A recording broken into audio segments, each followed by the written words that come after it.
Hello everyone. Let me introduce myself. My name is Okistian Dito. I will be giving lecture in engineering geology. The first session will be an introduction to engineering geology. We will be discussing on the introduction to engineering geology, the aim of engineering geology, the philosophy of engineering geology, and the Earth's structure. The aims of engineering geology.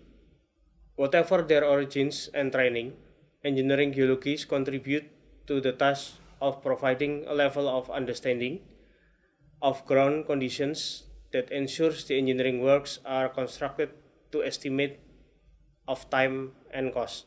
Philosophy of engineering geology. All engineering works are built in or on the ground. The ground will always in some manners react to the construction of the engineering work. The reaction of the ground is engineering behavior to the particular engineering work must be accommodated by that work. Engineering behavior of the ground. Material properties with mass fabric equal to mass properties. Mass properties plus environment is the engineering geological matrix.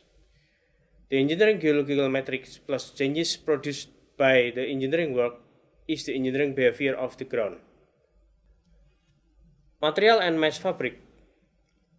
Material may be rocks, soils, and fluid or gases contained with them. Material properties are the properties which are of significance in engineering. Example, density, shear strength, deformability, etc. Mass fabric describes the manner in which the materials are arranged within the mass in beds, dikes, veins, seals, etc. and includes the discontinuities, joints, faults, etc. which ramify to the mass.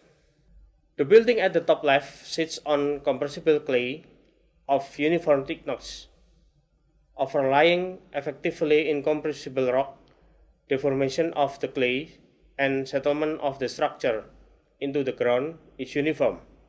Under the building, in the center, the clay is not of uniform thickness. Settlement in this case is differential, being larger over the greatest thickness of clay. This building will tilt and may crack, but may not suffer great damage.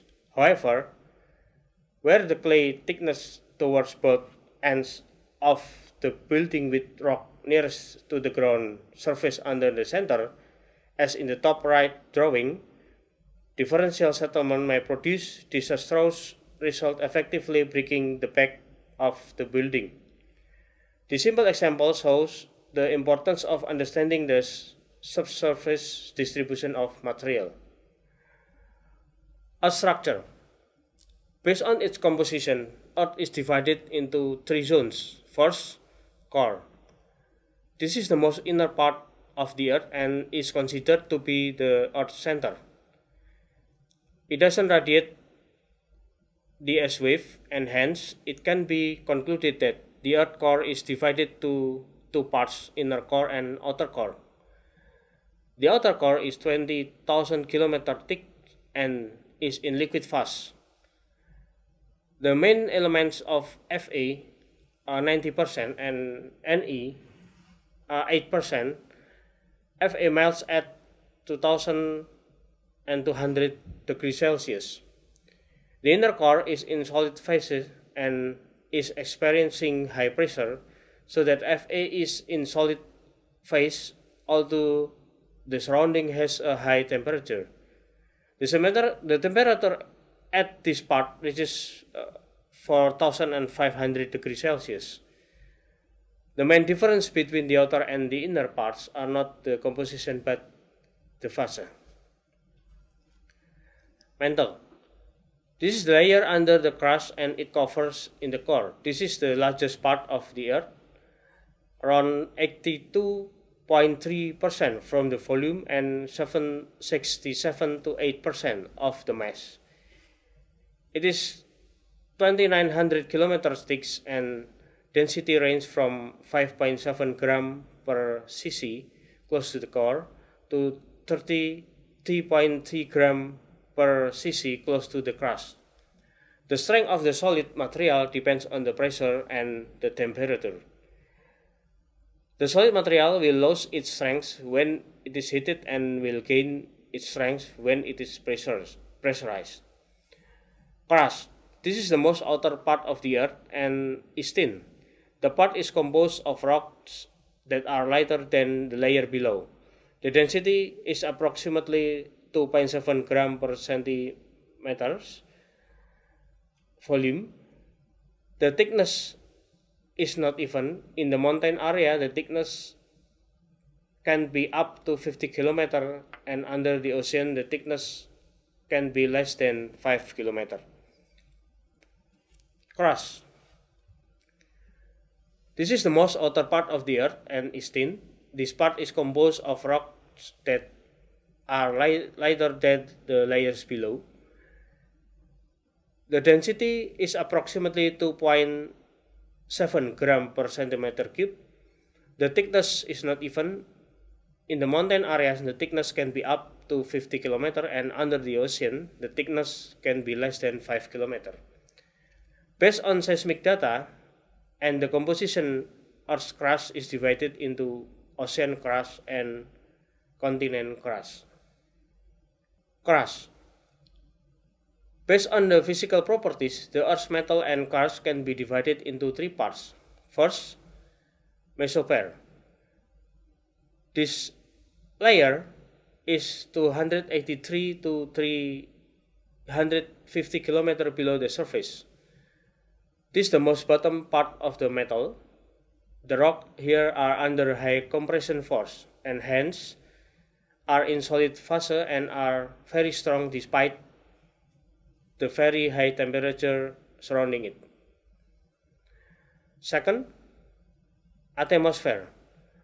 This is located at the top of the metal and is 100 to 350 km below the surface. There is a balance between the temperature and the pressure, and hence the rocks are in phase close to its melting point. Thus, the rocks are weak, easily to flow, and deformable. Any movement in this layer is cause of seismic activity and deformation on Earth structure. The main differences between the lithosphere and asthenosphere are the rock strength and not the composition. The border between lithosphere and the asthenosphere are at the balance of temperature and pressure. The lithosphere are in pitches approximately 20 big plates that move and seems to float, and on the asthenosphere this is called tectonic plate.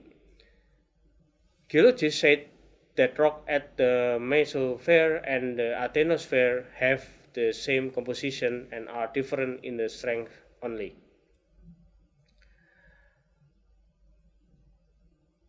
Third, lithosphere. The thickness of lithosphere is not uniform. Generally, the lithosphere located under the ocean is approximately 50 km thick, and the lithosphere located under the continent is approximately 100 km, even 150 km in certain locations such as the Himalayas. The rocks here are cooler than the rocks on the other parts. This layer has the capacity to hold a wide surface such as volcano. There are three types of rock in this part: igneous rock, sedimentary rocks, and metamorphic rocks. This is the Earth structure from the outside of the Earth to inside of the Earth.